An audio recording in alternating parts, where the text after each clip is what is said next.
Mirada Esencial, un programa de Radio Construyendo Relaciones Barcelona dedicado al desarrollo de la sabiduría, entrevistas, arte, herramientas y mucho más. Un programa de Essential Institute dirigido por Chris Bolívar y presentado por Lorelis Cova.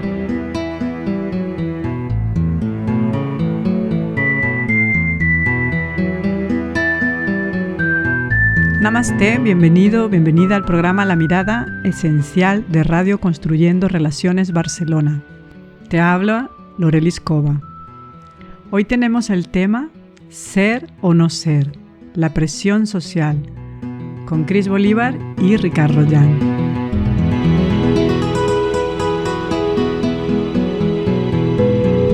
Conscientemente, un espacio con entrevistas a especialistas en sus ámbitos que abrirán reflexiones que te ayuden al desarrollo de la sabiduría.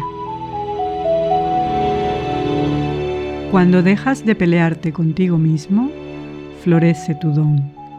Chris Bolívar.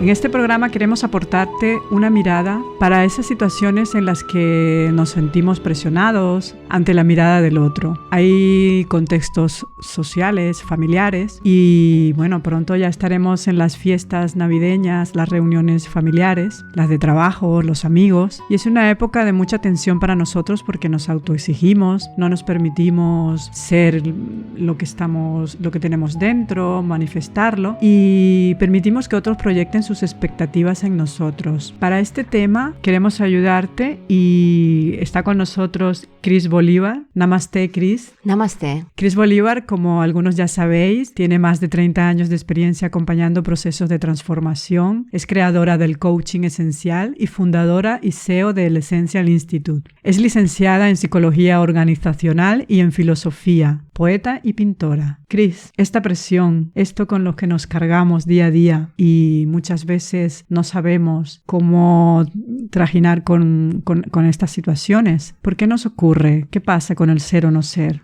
Yo diría que lo fundamental de todo esto en el humano, en las personas, es que estamos muy pendientes del otro, porque somos animales sociales, ¿no? Porque tenemos egos que están construidos desde el otro. Nuestra personalidad, diríamos que se construye o se genera precisamente en esta relación con el otro para ser cuidados, protegidos, queridos, ¿no? Cuando somos prácticamente bebés, ¿no? Cuando tenemos 1, 2, 3 añitos, el ego ya está funcionando. Precisamente para o con la finalidad de buscar esta adaptación social, ¿no? Y que podamos, en nuestra extrema vulnerabilidad cuando somos pequeños, podamos ser, pues eso, ¿no? Cuidados y protegidos. Y esto sigue a lo largo de toda nuestra vida si no hacemos algo, ¿no? De manera que este ego que tiene esta función de protección y de adaptación social, no sabe en realidad que ya somos adultos.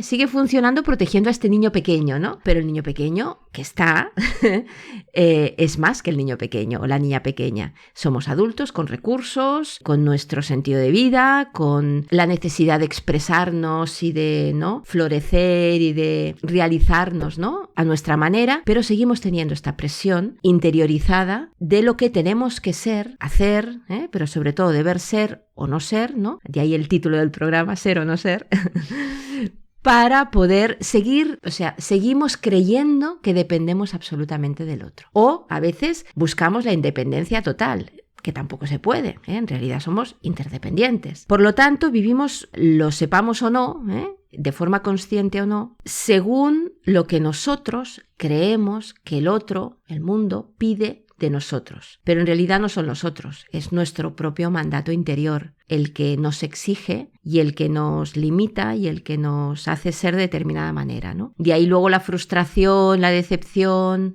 etcétera, etcétera, ¿no? O el enamoramiento también, respecto a que el otro me acepte, me rechace y yo siento que no puedo hacer nada para cumplir con esa expectativa o que me han defraudado porque el otro no ha seguido, ¿no?, esa idea que yo le he colocado ahí. Funciona en ambas direcciones, ¿no?, esto. Básicamente porque somos sociales, porque hemos nacido y desarrollado nuestro carácter interdependientemente con los otros y porque le colocamos al otro exigencias que creemos que están en el otro pero son nuestras. Para poder sobrevivir como humanos, desarrollamos este mecanismo, esta estructura psicológica de adaptación social, que hace que yo esté muy pendiente de lo que el otro quiere para poder adaptarme y ser querido y protegido. De la misma manera voy construyendo cómo tengo que ser yo para poder lograr eso. Y voy negando de mí determinados aspectos y potenciando otros para poder adaptarme bien a este entorno, a este otro significativo, madre, padre, principales cuidadores, de forma que pueda sentirme, pues eso, acogido, amado, protegido, que garantice mi supervivencia, ¿no? Tenemos, pues eso, 1 año, 2 años, 3 años. Lo curioso del caso es que esta estructura tan primaria, porque cuando empieza a ocurrir no tenemos desarrollado, no estamos desarrollados neurológicamente, es básicamente este sistema límbico, ¿no?, de placer-dolor el que nos guía, ¿no?, y que intenta evitar el dolor de la herida. Quizá en otro programa ya hablaremos de la herida, para que se entienda bien todo esto. Esta estructura, el ego, la personalidad, ¿no?, que muchas veces conocemos más, ¿no?, por este nombre así en la calle, es al final desde donde estamos. Y es algo interno. Yo a mí misma ya me digo, desde un aliado de mi ego, ¿no?, que se llama el crítico interior, también le podemos dedicar otro programa, porque menudo temazo, Es desde ahí donde yo voy dándome las instrucciones de quién ser o no ser para poder seguir teniendo esta sensación, ¿no?, esta experiencia de no rechazo, de seguridad, de que encajo, ¿no?, en ese ambiente, pero al final de que soy como tengo que ser o hago lo que tengo que hacer desde mi estructura de protección, para evitar los peligros que entiendo que el mundo me puede traer, los que sean según mi herida. 3 básicas heridas: autoconfianza, autoestima y autoafirmación. Cada uno tiene una. Y cuando me pasa todo esto, porque claro, eso nos pasa a todos, ¿no? Uh-huh. Es como siempre, una cosa que a mí me viene mucho es lo más democrático que hay. Sí. Eso nos pasa absolutamente a todos, desde el más iluminado, el menos, el que está en otro ambiente ejecutivo, lo que sea. ¿Qué pasa si no soy? ¿Cuál es el problema de no ser? Bueno, en realidad no se puede no ser, a menos que te mueras o desaparezcas no sé cómo. Y habría miradas que también dirían que es imposible desaparecer y morirte, en fin. Pero aquí, en lo terrenal, en el día a día, dejémoslo aquí. No se puede no ser, siempre eres. La cuestión es, desde tu mirada, desde tu crítico interior, desde esta estructura que te está pidiendo cómo ser, ¿no? Sí, ¿cuál es el problema? ¿Cómo me manifiesto? ¿Qué expreso de mí? ¿Sí? Pero siempre voy a expresar algo de mí, por lo tanto, no puedo no ser. Ahora bien, desde la mirada de mi ego, la vivencia o la experiencia que tenemos muchas veces es de que cuando no soy eso que debo ser, cuando no soy eso con lo que estoy identificado, que diríamos yo entiendo que me define, lo vivo como un no ser. Porque en realidad lo que hago es entrar en este vacío existencial, en esta herida, donde no hay este ser que me pido ser. Y se vive como vacío, como no ser, como sin sentido. Y que me genera dolor.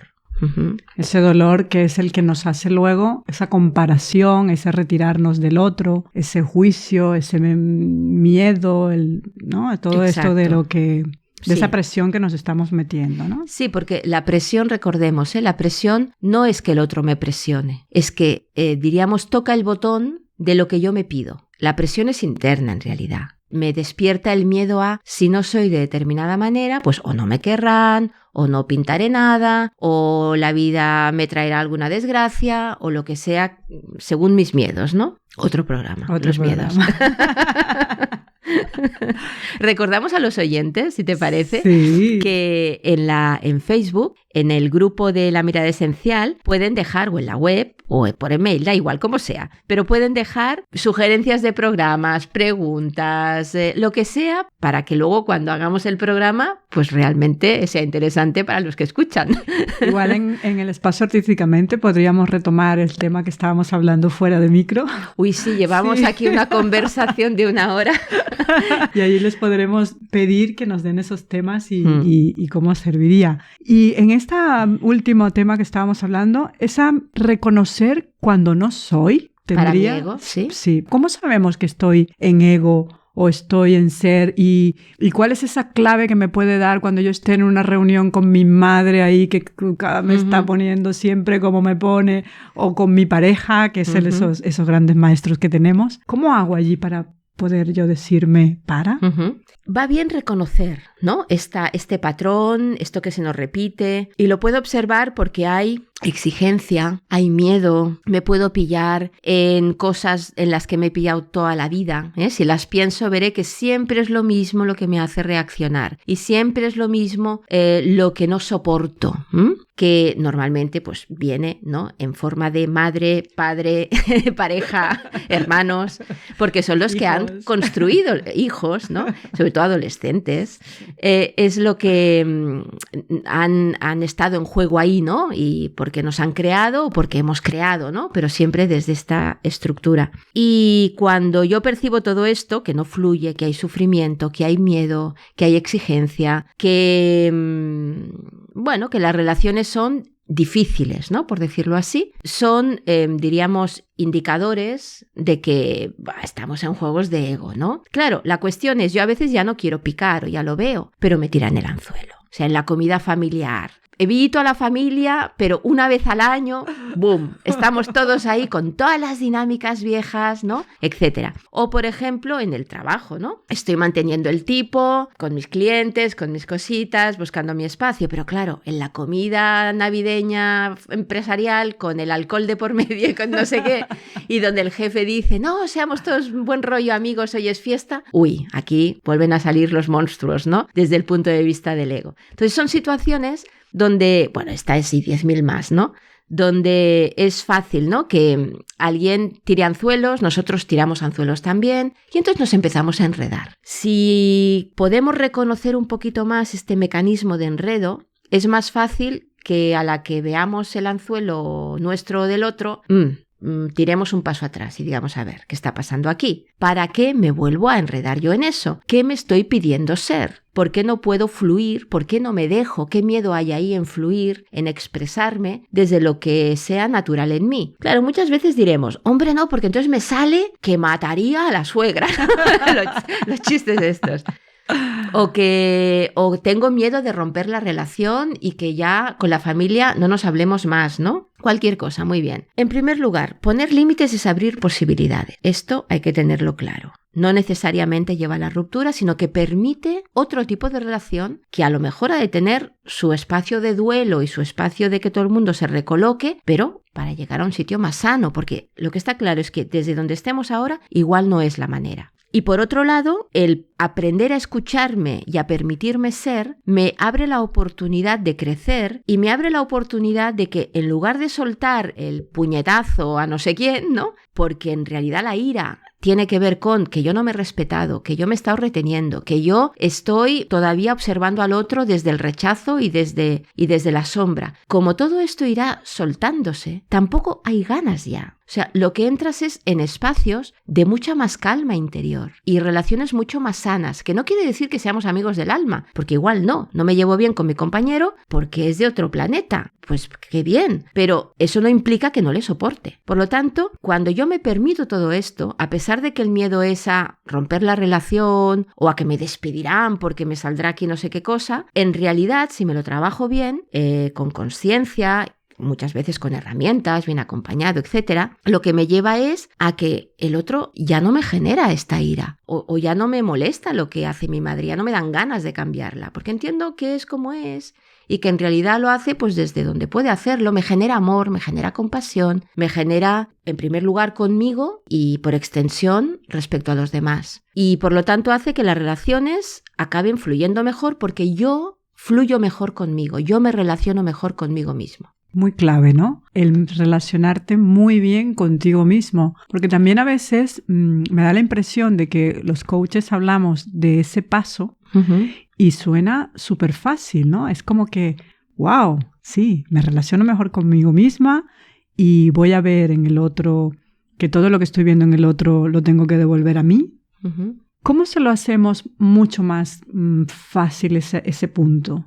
¿No? Para que un posible coachee o una persona que se quiera trabajar o que se quiera ver, en ese punto donde tenemos que siempre estar devolviendo la mirada del otro a nosotros para luego tratarnos a nosotros mismos, ¿qué puede ayudar allí? La mirada del otro, lo que yo proyecto, que es la mirada del otro, porque la mirada del otro no tenemos ni idea de cuál es, en realidad tiene que ver con el espejo. O sea, el buen espejo es lo que resuena en mí de lo que el otro me dice o me muestra de mí. Pero solo lo que resuena en mí. Todo lo demás puede ser proyección del otro. También él tiene sus fantasmas, sus egos, sus rechazos, sus sombras, su lo que sea. Y porque el otro me diga, es que no eres suficientemente amable. Bueno, esa es un mundo, yo no sé. Igual para mí estoy estupendamente así, porque si no, lo que él quiere es que yo esté todo el día sometido, ¿no?, a sus caprichos y deseos. O reírle todas las gracias, o vete a saber qué. Desde su mundo, eso es lo que él se pide y lo que me pide a mí. Pero bueno, ahí tiene sus problemas, no lo sé. Por lo tanto, se trata de lo que resuena en mí. Si a mí eso me ha herido, si yo me ha herido porque me estoy pidiendo ser más amable, por ejemplo, la pregunta es, ¿para qué tengo que ser más amable? ¿Qué me permito realmente decir no? ¿Me permito cuidar de mí? ¿Eso lo entiendo como egoísmo insano? Y cuando el otro me muestra que todavía no estoy siendo suficientemente complaciente, amable o altruista, me duele. Pero en cambio, estoy teniendo problemas en mi vida porque me estoy excediendo ahí y nunca pongo límites. Claro, eso conviene reflexionarlo antes, ¿no? En realidad, el paso es incluir polaridad. Poder ser amable y no amable, egoísta y altruista sanamente. En breve haremos un programa con Míriam Subirana sobre el cuidado de sí. Está muy relacionado con esto que estamos diciendo hoy. Porque si yo no cuido de mí, no me permito ser y por lo tanto seguiré enredado en todo lo que el otro pide que yo sea en la medida en que encaje en las demandas, ¿no?, en las exigencias de mi ego. Muy claro, y yo creo que bastante propiciador para ese entendimiento. Continuamos luego en Artísticamente o Conscientemente. Perfecto. Namaste. Namaste. Momentos de sabiduría con Ricard Rodjan, que a través de la psicología y la filosofía budista abrirá espacios de sabiduría trascendental.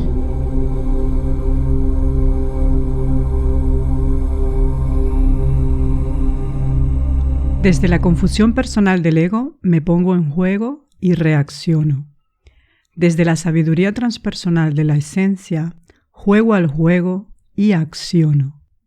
Cris Bolívar. Namaste, Ricard. Namaste, Lorelis. Ricard Rodjan, como sabemos, es maestro acharya, profesor de filosofía y psicología budista y de meditación y yoga. Fue durante 13 años monje budista, discípulo de Su Santidad el Dalai Lama y autor de los libros El libro práctico del yoga, Aprenen a estimar y Minuts de meditación. Estamos con el tema de ser o no ser. Se acercan las Navidades, se acercan las fiestas, las reuniones o ya las tenemos en curso. Desde la filosofía budista, Ricard, ¿qué nos puedes decir para ayudarnos?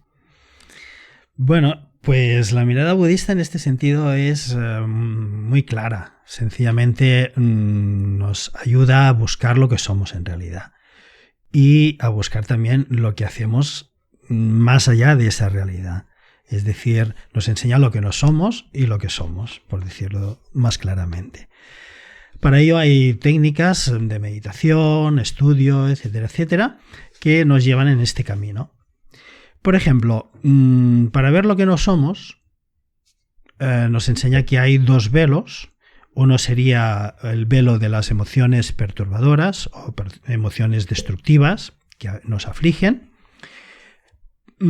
Por lo tanto, es algo que se produce por circunstancias en la vida y que nuestra mente reacciona de esta forma, con emociones como, por ejemplo, el apego hacia las cosas, hacia los demás, también sería odio o rechazo, que sería justamente lo contrario al apego, ¿no?, en este sentido, y también con una especie de indiferencia hacia las cosas, que también las circunstancias generan en nosotros esa indiferencia, que no nos genera ni apego en este sentido, pero que tampoco nos genera un rechazo o un odio, ¿no?, ni rabia. ¿Que sería bueno allí esa indiferencia o...?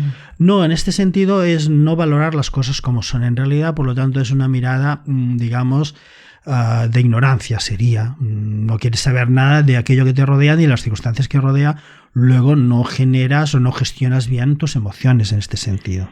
Claro, Ricardo, porque yo o Chris los hemos estado planteando en relación a las fiestas y las relaciones, pero Sí. yo ahora me estaba imaginando que cuando estabas allí reunidos en una congregación budista, Sí, en un templo. en sí. un templo, ¿cómo vivís todo esto? Porque evidentemente estáis intentando trabajar esta parte, Correcto. pero no dejamos de ser humanos que estamos allí. Bueno, pero este es el Conviviendo. trabajo, este es el camino, esta es la vía, esta es la forma de gestionar bien o de tener esa visión clara de lo que eres en realidad, y entonces ver cómo realmente están funcionando esos velos que estábamos hablando, ¿no? Porque imagínate que estás en el templo, estás en el monasterio, ¿no?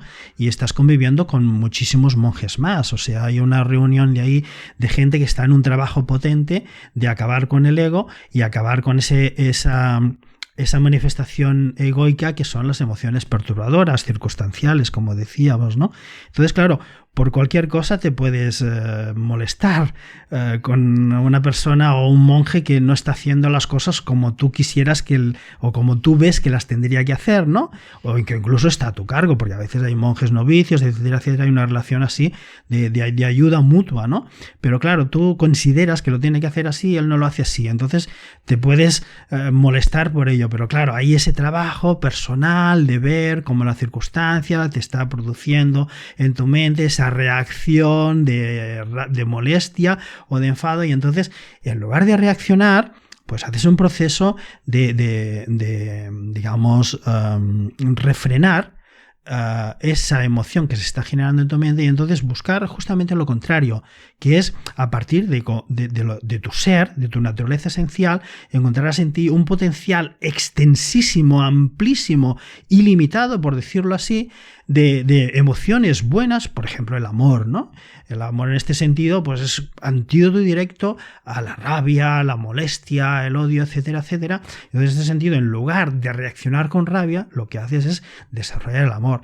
Entonces, esa molestia que puedas tener por lo que sea en esa circunstancia concreta, en lugar de hacer una reacción de rabia, lo haces con amor. Entonces, cambia totalmente, pero totalmente y de forma absoluta, porque tú estás trabajando desde tu ser, desde lo que eres en realidad, no de esa posibilidad de reacción circunstancial del momento, ¿no? O sea, dices que cuando hablas de refrenar, supongo que vas buscando ir a esa parte tuya que realmente es, ¿no? Eso de ir a ese ser y apoyar eso que estás sintiendo, me imagino, ¿no? Que vas por allí. ¿Cómo lo buscáis en el budismo, esta parte de apoyar esas emociones negativas?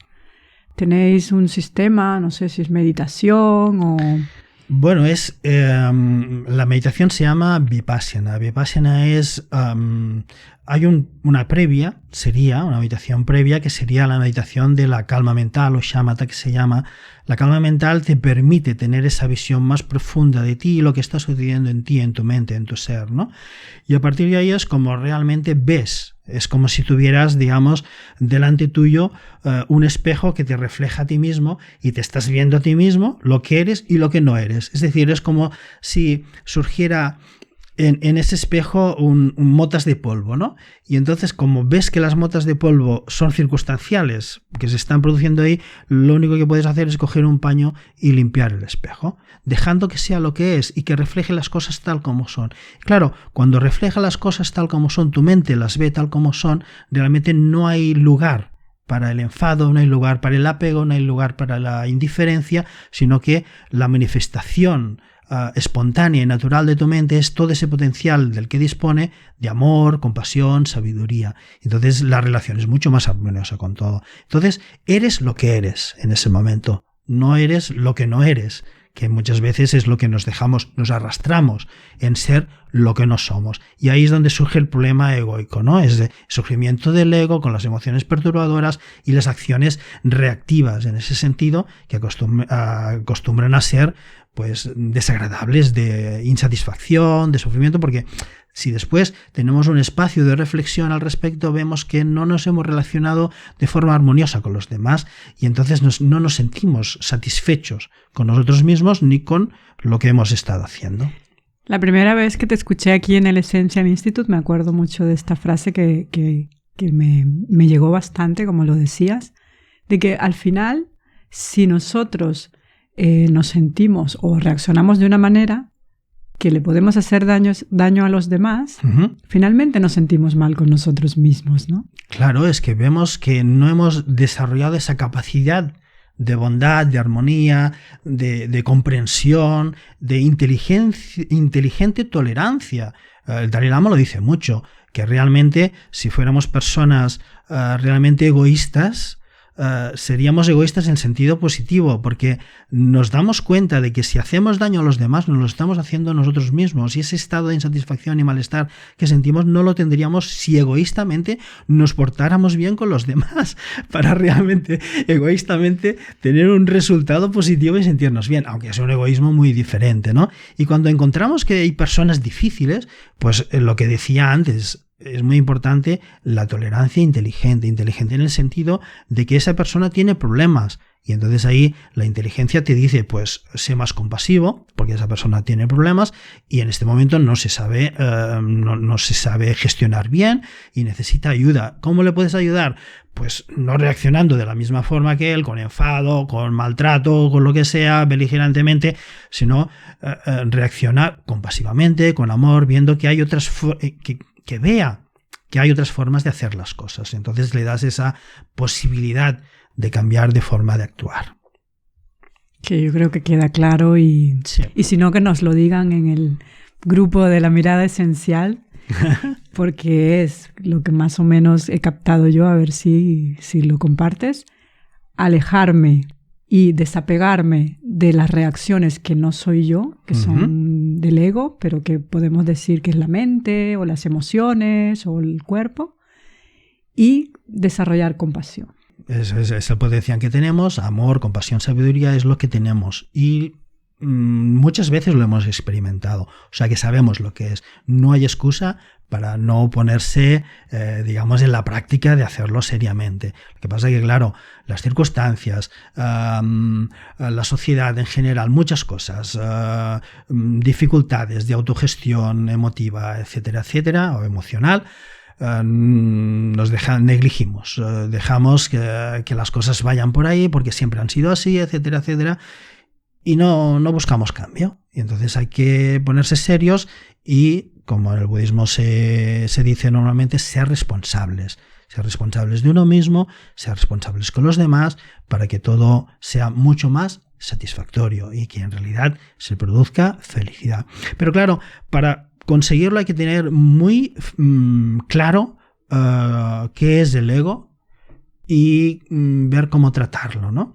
Entonces, por eso, si queréis, hacemos una breve meditación para situarnos bien en lo que somos, en nuestro ser, en nuestra naturaleza esencial, y ver más o menos cómo después, con esta idea clara de lo que es nuestra naturaleza esencial, a partir de ahí pues sale una idea de yo que es una idea dual, ¿no? Entonces vamos a intentar salir de esta dualidad, yo y lo otro o el otro, y centrarnos en nuestra naturaleza esencial.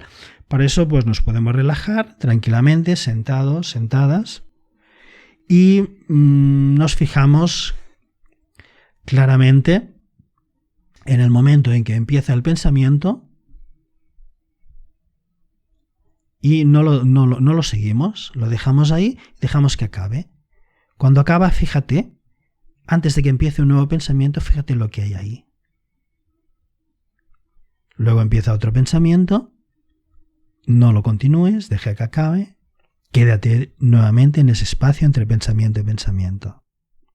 Esta práctica, si la haces constantemente, verás que en ese momento que no hay pensamiento lo puedes ir alargando y vivir esa naturaleza esencial, ese momento de clara luz fundamental de la naturaleza esencial de tu mente, sin ningún ego, con tranquilidad, con paz, con armonía y con felicidad.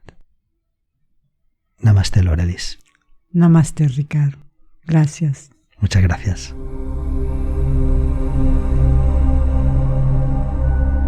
Artísticamente, un espacio donde a través del lenguaje artístico encontrarás inspiración para el desarrollo esencial.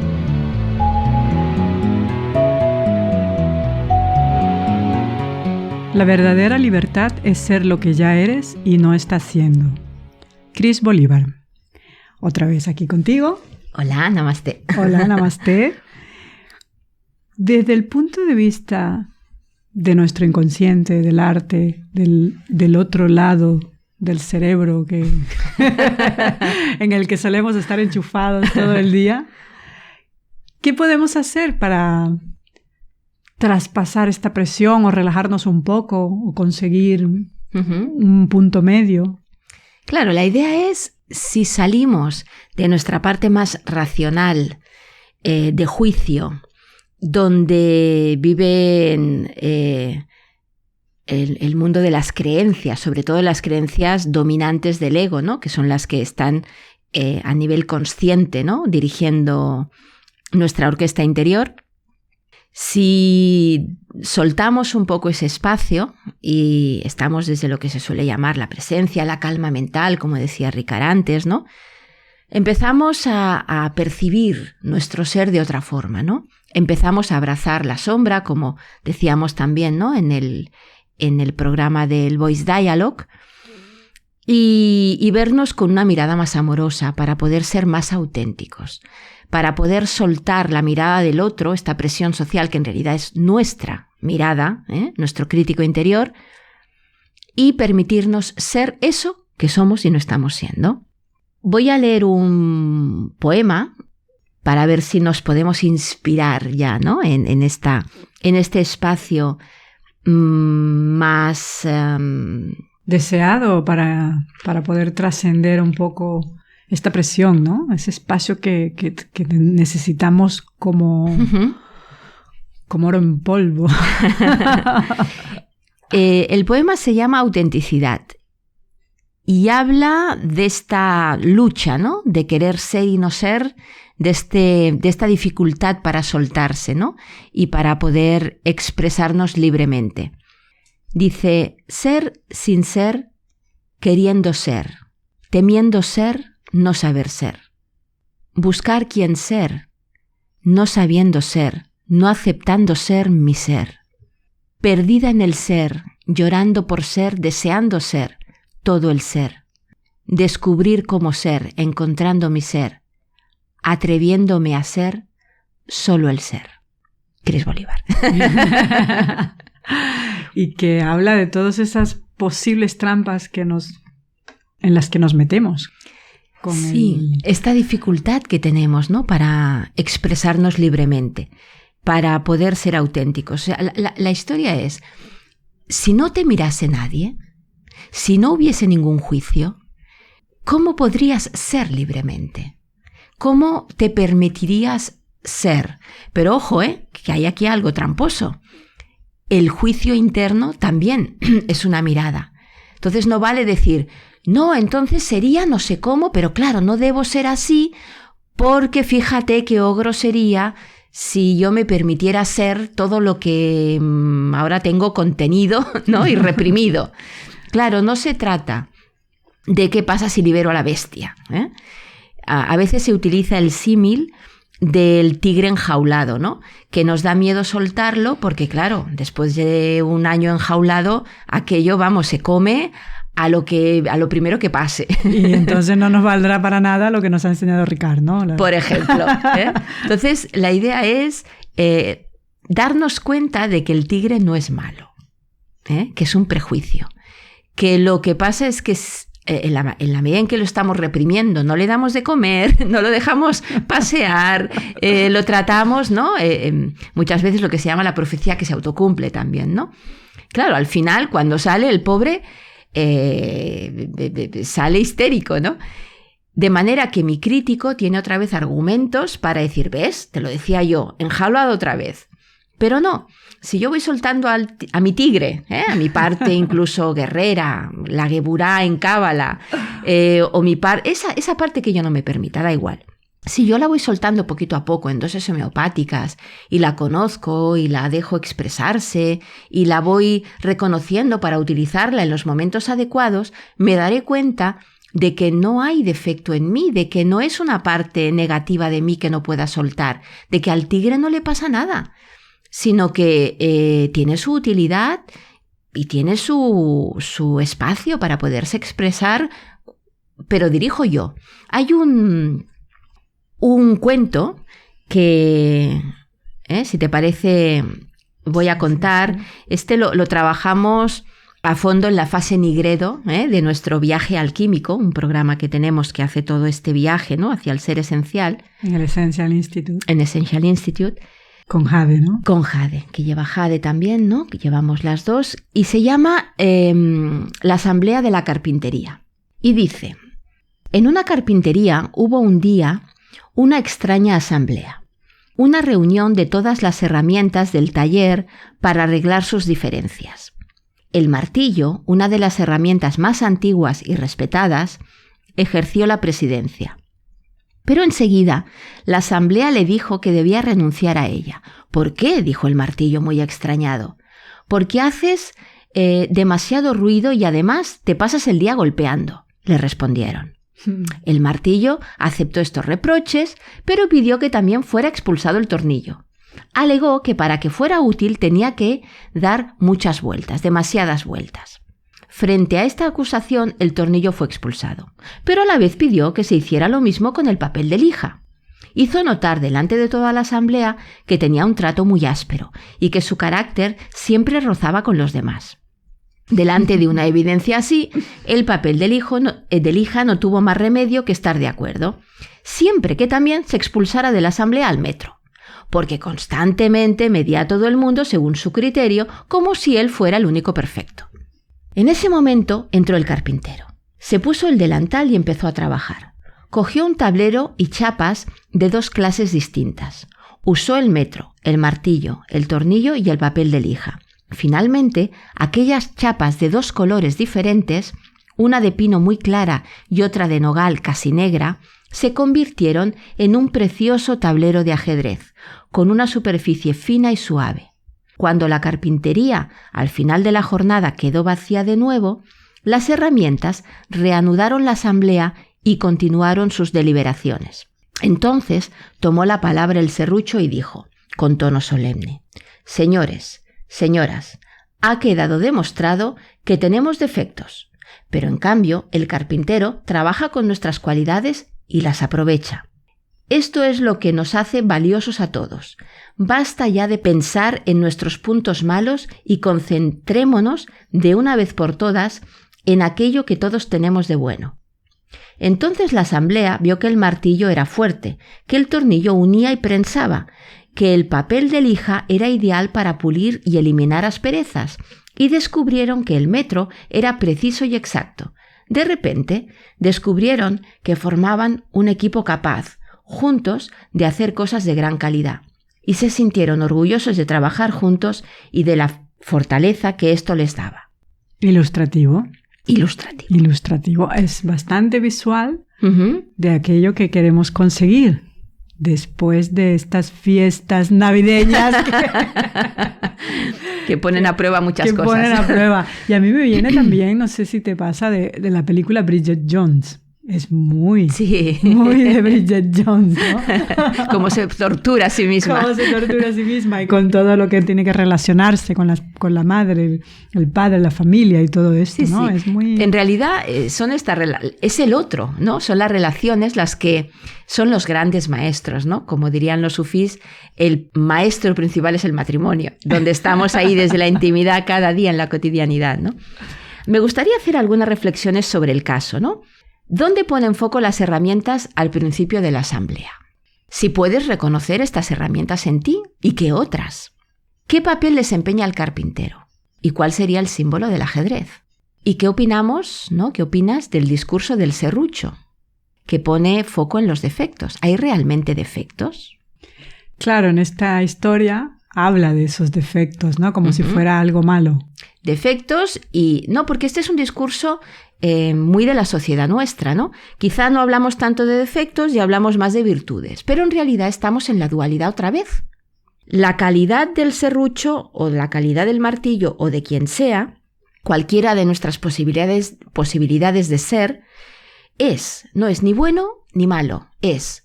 Otra cosa es cómo lo utilizamos. Y desde luego, la mirada de nuestro juicio. De nuestro martillo. De nuestro martillo, exacto. Yo solo te pediría, como último apunte, ¿te recuerdas de aquella canción que habíamos comentado? Ah, sí. Para ilustrar. Sí, hay una canción. Yo la descubrí ahora tardíamente, porque en mi época el inglés no es que lo dominase mucho.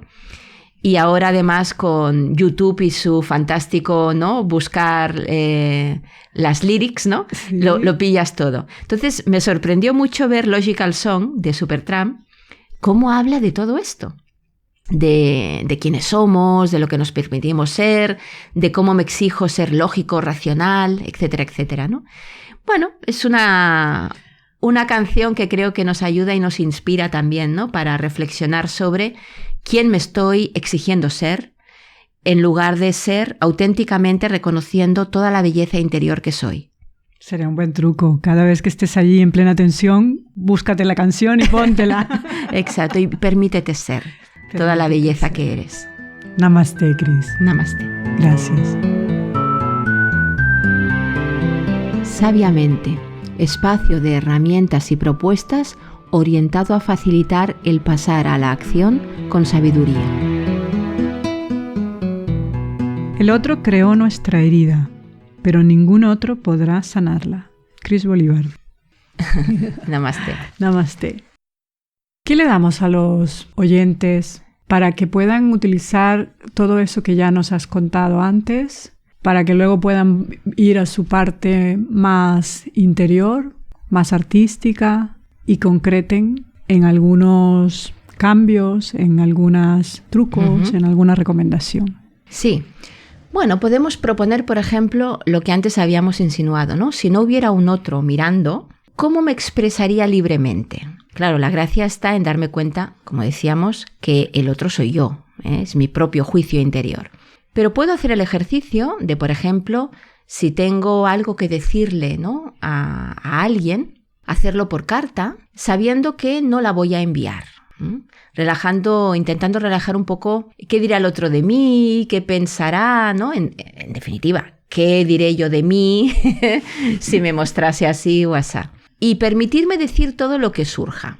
Y lo reflexiono, y lo miro, y lo observo, y ya está. Intentando reducir el juicio. Que he sido muy agresivo, muy no sé qué, muy quejica, muy tal. Vuelvo a hacer otra carta, es decir, poco a poco, en la medida en que voy relajando el juicio, soltándome, permitiéndome ser, me daré cuenta de que puedo entrar en espacios seguramente más amorosos. La gracia está en poderle poner la mirada a qué juicio sale de mí. Qué emoción, como decíamos, ¿no? Decía Ricard, perturbadora, destructiva, distorsionada, porque hay la mirada de mi juicio, de mi ego por medio, está manifestándose para tomar conciencia y empezar a trabajar desde otro lado. Os voy a proponer un ejercicio donde nos ayuda a hacer eso. Se llama el cuadrante del crítico, es un ejercicio que tiene que ver con la psicología de los yoes y es, bueno, uno puede escribirse 4 cuadrantes en una página y entonces en el cuadrante superior de la izquierda... Digamos que dividimos un cuadrado en 4 partes. Exacto. Por la mitad. Lo enumeramos, arriba, izquierda 1, derecha 3, abajo, izquierda 2, derecha 4. Bien, en el cuadrante 1, arriba, izquierda. Imaginamos una persona que juzguemos de forma muy negativa, ¿sí? Mi jefe. Puede ser real, puede ser un personaje ficticio, da igual. Pero la idea es que nos pongamos en experiencia, que no sea una cosa que que no es real, que es intelecto, sino que, ostras, imagino a aquella persona, conecto con su presencia y digo, es que no soporto no sé qué cosa. Y pienso en 3 adjetivos que describan esto que yo no soporto de esta persona o de este personaje. Más de una persona, vale, más de una persona. Al final nos tenemos que quedar con 3 adjetivos que describen eso que no me gusta, que no soporto realmente. Cuanta más contundencia haya en esto, mejor. De esta persona. Chucky, ¿no? Mientras más chucky seas ahí. Exacto. No sé, podría ser pues las personas falsas o las personas egoístas o esta porque es una persona que muestra su lado más, qué sé yo, mentiroso o prepotente o manipulador o eso que no soporto del otro. Que cuando lo veo, ¡guau!, me hierve la sangre. Vale. Al lado, arriba a la derecha, en el 3, vamos a escribir los adjetivos opuestos. Por ejemplo, si he puesto mentiroso, podría ser sincero. O si he puesto, qué sé yo, falso o egoísta, pues altruista. A veces no me sale la palabra tal cual. Bueno, lo importante es que yo tenga claro que esa palabra describe la polaridad, lo opuesto a la que yo tengo en el cuadrante 1. Vale, bajamos abajo. Abajo, a la izquierda, el 2. Aquí imagino una persona, personas reales, ficticias, personajes, da igual, con los que yo puedo ponerme en experiencia, ¿no?, de relacionarme con esta persona y describo 3 adjetivos que yo admiro, pero admiro en profundidad, de los que me enamoraría, eso que digo, ¡wow! ¡Qué pasada si yo fuese así! ¡Cómo me encantan las personas que son! Entonces pienso en esa persona y digo, sí, porque cuando yo veo a esta persona que es, qué sé yo,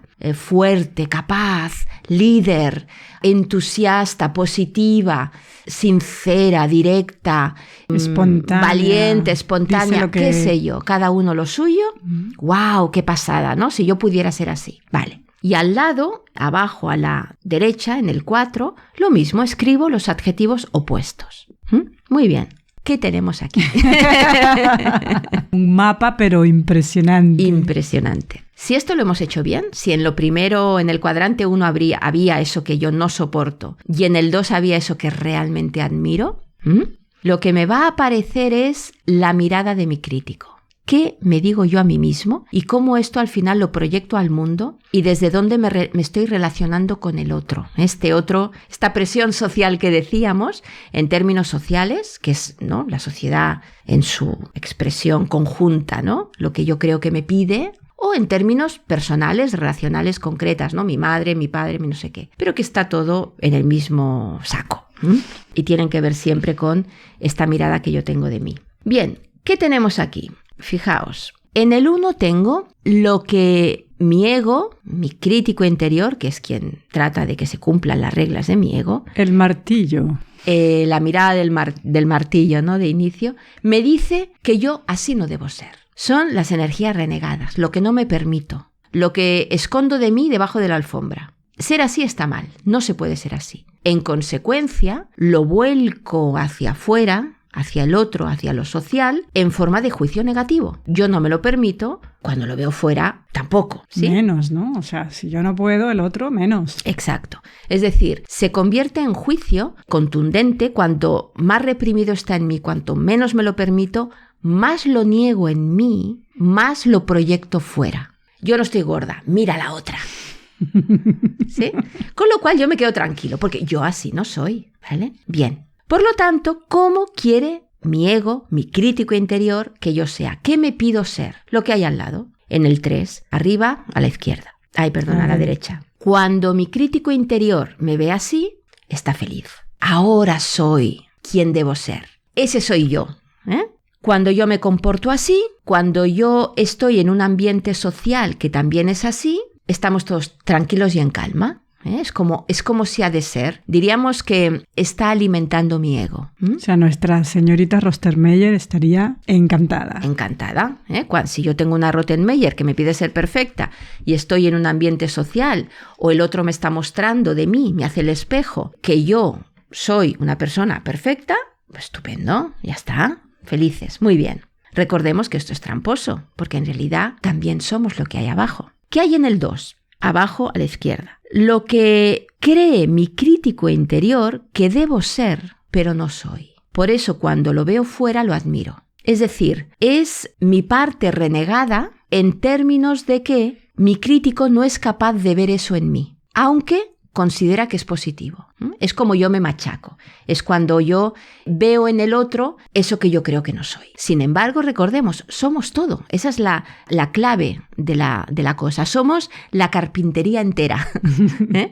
Somos la orquesta entera. Una manera ilustrativa, por ejemplo, una típica modelo que nunca se termina de ver guapa. Sí, ¿no? la anorexia tiene que ver con todo esto, por ejemplo. El artista que nunca se termina de ver un buen ejecutor. Buen creativo.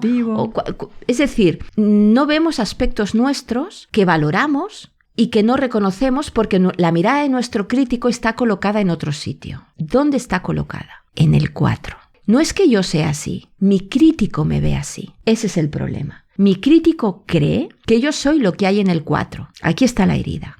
Y que para taparlo, para esconderlo, porque esto genera vergüenza y genera culpa, otros indicadores, ¿no?, de cuando estamos en el ego, lo que tiene que hacer es entrar en 3, forzarnos a estar en 3, ocultando el 1, que está distorsionado, porque tampoco ve el 2. Así que empezamos a falsearnos, a dejar de utilizar aspectos nuestros porque los sentimos defectuosos y porque no le vemos el valor a determinadas posibilidades de ser, porque hemos aprendido que así no se debe ser. La riqueza está, el ser auténtico está, cuando nos permitimos ser más allá de todo esto, siendo quienes somos realmente, la carpintería entera, la orquesta interior entera, donde el serrucho es el director de orquesta, donde no está mandando mi ego. Yo tengo un ego que se transforma en el talento en la medida en que lo coloco en su sitio, que es el espacio que tiene como herramienta o como instrumento. Y yo me observo, me miro y me dirijo desde este ego consciente, este yo consciente, esta sabiduría interior, donde veo que no hay nada malo ni bueno, sino que puede estar bien o mal utilizado, nada más. En 2 palabras, en el de la derecha abajo, ¿sí?, tenemos las características que ¿qué podemos hacer con ellas? Dejar de creérnoslo, ¿sí? Es lo que nuestro crítico interior cree que somos, pero es falso. Somos todo y no hay defecto. Está mal utilizado, está renegado, reprimido y sale como un tigre, ¿no?, agresivo, pero en realidad el tigre no es agresivo. Está todo el día durmiendo estupendamente cuando tiene la barriguita llena y tiene campo para trotar, no sé, ¿no? No pasa nada, no es malo. Entonces es esa, como la carpintería, ¿no? El ejemplo de antes. No hay defectos y virtudes en realidad, hay expresión del ser que cuando nos permitimos ser fluye siendo, como el poema, solo ser. Ya está, no hay más, no hace falta que nos mareemos más. 2 truquillos para ayudarnos a hacer eso. Soltar críticos, soltar miedo, soltar ego. Puedo, por ejemplo, escribir una carta donde expresarme, donde pueda ver, ¿no?, todo lo que me permito, todo lo que no me permito, el por qué. Bueno, cualquier cosa que dé conciencia a eso, a mi juicio interior, el ejercicio que hemos hecho ahora, un diario donde recoger, ¿no?, los pensamientos que tengo, los juicios que me vienen, etcétera, etcétera. Cualquier cosa que me haga estar un poco más presente y más consciente sirve para poder ir ganando en consciencia y no permitirme entrar en este espacio de juicio. Como decía antes Ricard, ¿no?, separarme un poco, refrenarme, no dejarme llevar por mi automático y observar eso para poder permitirme otra cosa. Bastante productivo, me parece a mí, para estos días. Sí, sobre todo es un aspecto más que quiero añadir, ¿no? Recordemos, la presión social no tiene que ver con lo que hay fuera, tiene que ver con lo que hay dentro. Cuando hay presión social, me indica qué me pido yo, qué me exijo yo. Ese es el espejo y eso es lo que me ayuda a soltar esta presión. Regresemos a nosotros mismos. Desde nuestra autenticidad y nuestra belleza interior, sí. Namaste, muchas gracias. Namaste. Que la sabiduría te acompañe, Cris. Que la sabiduría nos acompañe.